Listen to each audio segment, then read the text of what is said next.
Assalamualaikum warahmatullahi wabarakatuh. Kembali lagi di channelnya Sri Bercerita. Hari ini aku akan menceritakan sebuah kisah horor di sekolah yang berjudul Kelas yang Tak Pernah Tutup. Tapi sebelum kita lanjut ke ceritanya, silakan teman-teman bantu subscribe, like, komen, dan share supaya tidak ketinggalan cerita-cerita horor selanjutnya. Baiklah, mari langsung saja kita mulai ke ceritanya.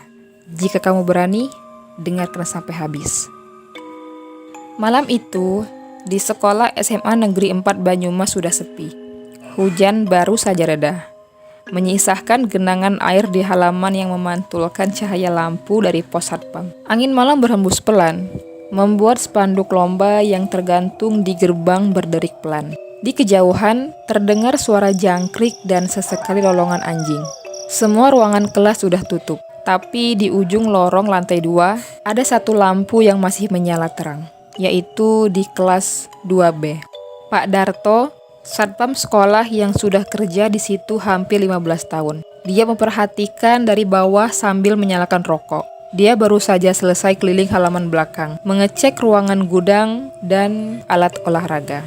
Biasanya jam segini, semua ruangan sudah dikunci rapat. Tapi malam itu, cahaya di lantai 2 membuat dia heran.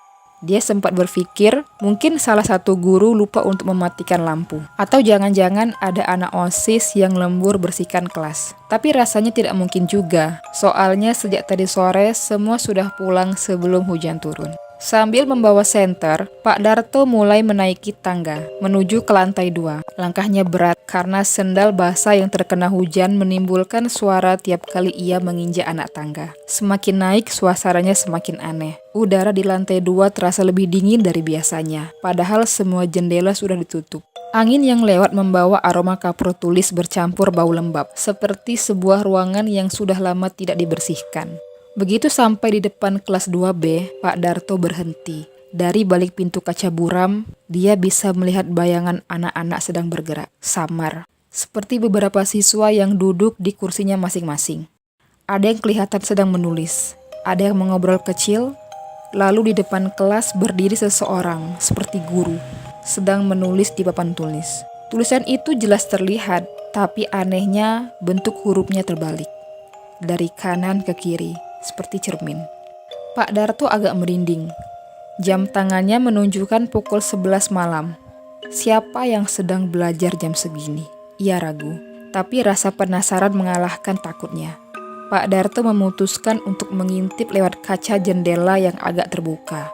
Dan di detik itu juga, tubuhnya langsung kaku. Orang-orang di dalam kelas itu bukan siswa. Wajah mereka samar, pucat, dan tidak punya ekspresi.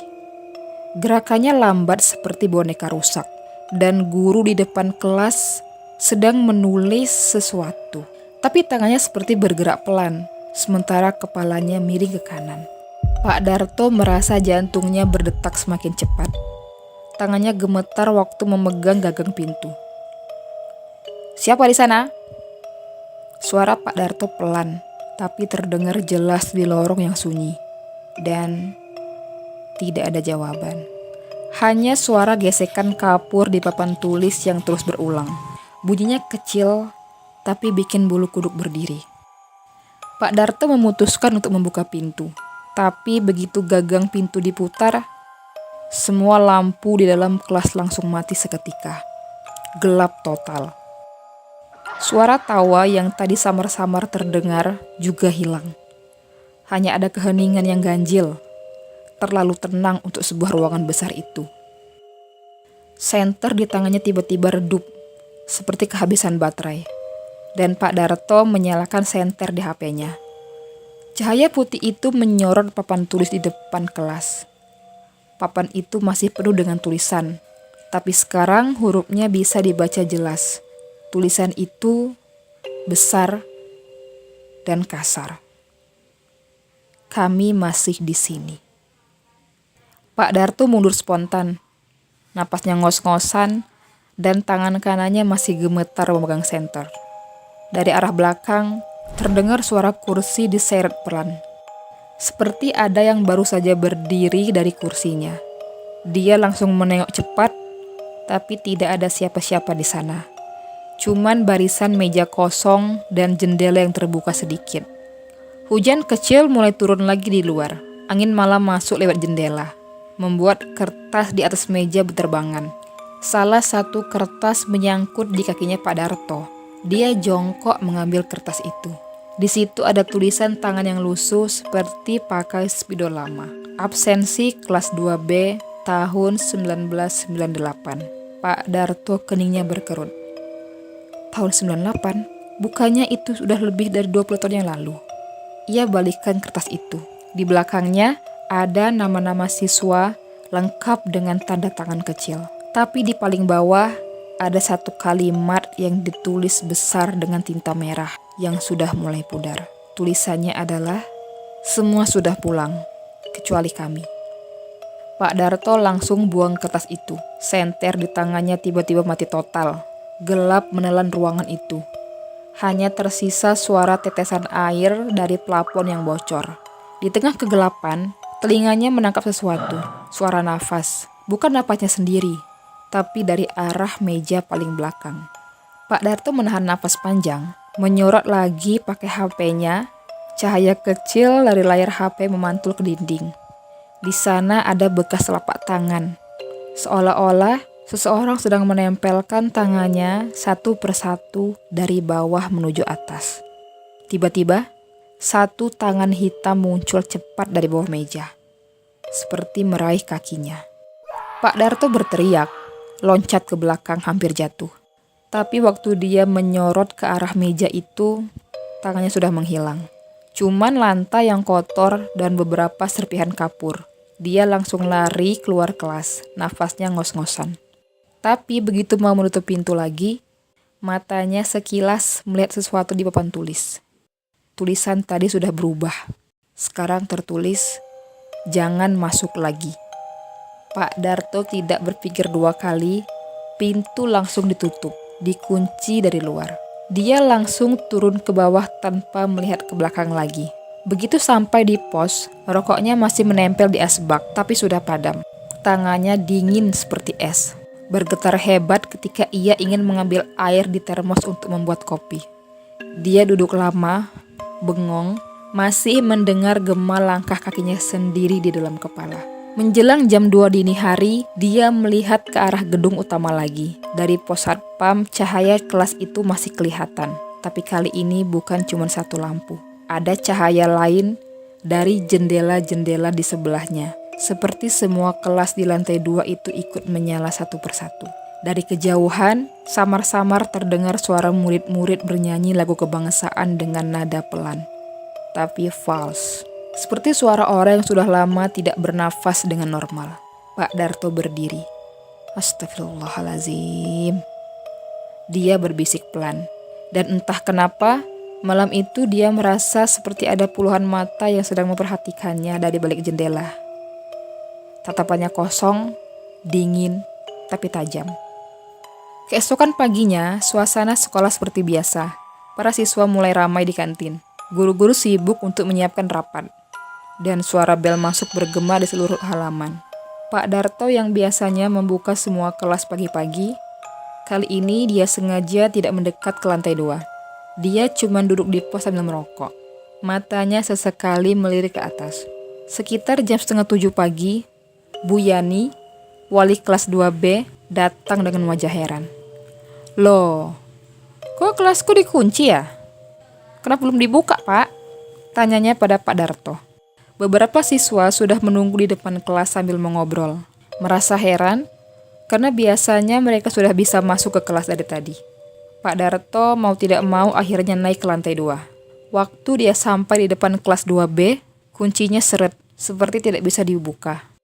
Begitu berhasil dibuka, aroma lembab langsung keluar. Bau kapur, debu, dan sesuatu yang agak amis. Entah apa. Para siswa langsung masuk, tapi tidak lama kemudian, mereka mulai merasa ada sesuatu yang aneh di sana. Udara di dalam kelas terasa dingin, padahal matahari sudah terang. Salah satu siswa, Vira, tiba-tiba berkata begini, "Bu, ini papan tulisnya kenapa kayak ada bekas tulisan ya?" Bu Yani melihat papan tulis itu memang sudah dilap, tapi masih kelihatan samar-samar tulisan kapur yang belum hilang sepenuhnya. Tulisan itu bentuknya seperti kalimat, "Kami masih di sini," tapi agak kabur dan berantakan. Bu Yani menyengir canggung. Mungkin semalam ada anak-anak OSIS latihan di sini kali ya, lupa ngebersihin. Tapi nada suaranya bergetar ragu. Selama pelajaran berlangsung, beberapa siswa mulai mengeluh. Pira berkata, dia merasa seperti kursinya bergoyang-goyang sendiri. Padahal, teman yang duduk di belakangnya baru saja pindah ke depan. Bima, cowok paling berisik di kelas, tiba-tiba saja diam. Dia terus memperhatikan jendela di samping kelas. Mukanya pucat. Waktu Bu Yani bertanya kenapa, dia cuma jawab pelan. "Ada yang berdiri di luar sana, Bu." Bu Yani langsung melihat ke arah jendela. Ya, kosong.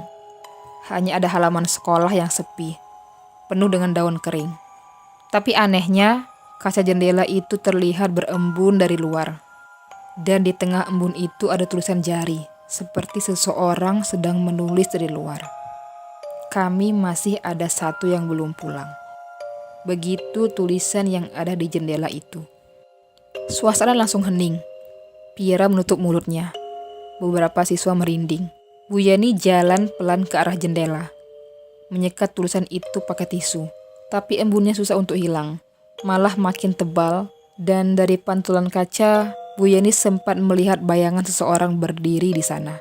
Tinggi, kurus, rambutnya panjang menutup muka. Tapi waktu Bu Yani menoleh, tidak ada siapa-siapa di sana. Sejak kejadian itu, suasana di kelas 2B mulai terasa aneh. Setiap siang, lampu kelas sering berkedip-kedip sendiri. Suara langkah kaki di atas sering terdengar. Padahal, sekolah itu cuma punya 2 lantai. Dan setiap kali guru menulis di papan tulis, entah kenapa tulisan kapurnya selalu berbentuk pola aneh di bawah sana. Seperti huruf-huruf asing yang muncul sendiri. Malam itu, Pak Darto kebagian shift malam lagi. Karena besok sekolah ada acara lomba kebersihan antar kelas. Awalnya Pak Darto tidak mau naik ke lantai 2. Tapi sekitar jam setengah 9 malam, dia mendengar suara orang menyapu dari arah sana. Bersuara pelan, tapi jelas. Seperti seseorang sedang menyapu di lantai 2. Dia sempat berpikir, mungkin Bu Yani lembur membersihkan kelas untuk lomba besok. Tapi ketika dia lihat, hanya lampu kelas 2B yang menyala. Lagi-lagi kelas itu. Jantung Pak Darto kembali berdegup kencang. Pelan-pelan Pak Darto menaiki anak tangga. Suara sapu berhenti tiba-tiba, berganti suara langkah kecil, seperti seseorang sedang menyeret kakinya. Sampai di depan pintu kelas 2B, Pak Darto melihat dari celah-celah jendela, seorang siswi berdiri sendiri di tengah ruangan. Pakai seragam putih abu-abu, rambutnya panjang, tangannya masih memegang sapu, tapi posisi tubuhnya miring, bahunya seperti patah. Siswa itu berdiri menghadap papan tulis. Papan tulis itu sekarang penuh dengan tulisan, "Jangan usik kelas ini. Dia belum selesai." Pak Darto buru-buru memutar badannya, tapi baru 3 langkah ia pergi, suara pelan memanggil dari belakang. "Pak Darto." Dia berhenti. Suara itu lembut, pelan, tapi berat. Seperti keluar dari tenggorokan yang sudah lama tidak digunakan untuk berbicara. "Pak, jangan kunci kelas kami lagi ya." Pak Darto tidak melihat dan langsung turun. Pintu pos satpam dia tutup dengan rapat. Keringat dingin mulai mengucur di pelipisnya. Malam itu, suara langkah kaki di lantai 2 terus terdengar sampai menjelang subuh. Tapi anehnya, waktu diperiksa pagi harinya, lantai kelas itu bersih. Bahkan sapu yang biasanya disimpan di gudang, entah kenapa sudah ada di sana. 3 hari kemudian, ada kabar tidak mengenakan dari Vira. Dia tidak masuk sekolah. Orang tuanya bilang Vira demam tinggi dan terus teriak-teriak, kelasnya tidak pernah sepi, kata Vira. Setiap malam, Vira selalu mendengar bel sekolah dan orang-orang menyanyikan lagu kebangsaan di luar kamarnya. Tapi begitu dilihat, tidak ada siapa-siapa. Mendengar cerita itu, Bu Yani mulai cemas. Akhirnya, Bu Yani memutuskan untuk datang ke sekolah sore itu untuk mengecek kelas 2B bersama Pak Darto. Mereka berdua naik ke lantai atas saat matahari mulai tenggelam. Langit oranye keunguan, tapi lorong lantai 2 rasanya sunyi dan dingin. Begitu mereka membuka pintu, kelas 2B terlihat tenang. Hanya ada aroma debu dan sedikit angin sore yang masuk dari jendela. Bu Yani jalan pelan ke arah papan tulis. Tapi tiba-tiba dari arah belakang terdengar suara kursi diseret pelan. Mereka berdua langsung melihat ke sana. Di barisan tengah, salah satu meja siswa bergerak sendiri, maju beberapa senti. Lalu di atasnya muncul cap tangan kecil dari debu, seperti baru saja ada anak yang duduk di sana. Bu Yani langsung mundur, tangannya menutup mulut. Astagfirullah.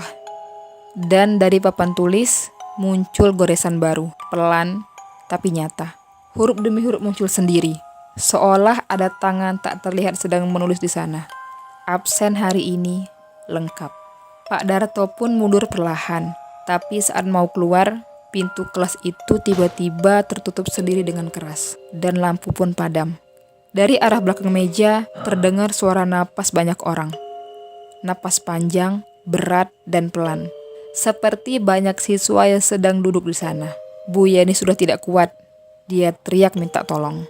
Tapi suaranya ketahan, seperti tidak bisa keluar sepenuhnya. Di tengah kegelapan, Pak Darto coba untuk membuka pintu. Tapi entah kenapa, gagangnya panas, seperti baru saja habis dibakar.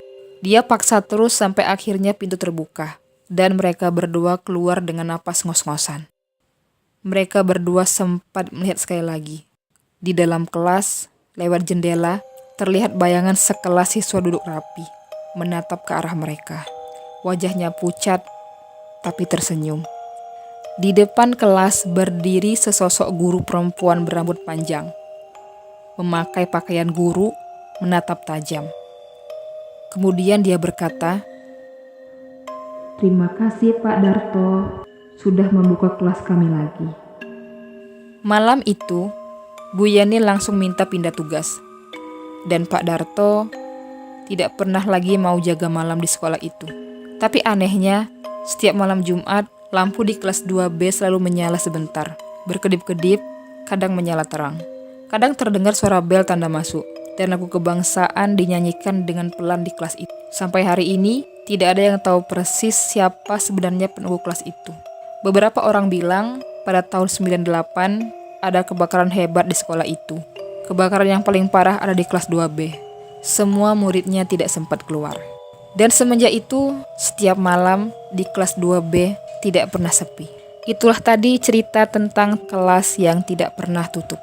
Bagaimana pendapat teman-teman? Silakan tulis di kolom komentar. Dan kita berjumpa lagi di cerita selanjutnya. Wassalamualaikum warahmatullahi wabarakatuh.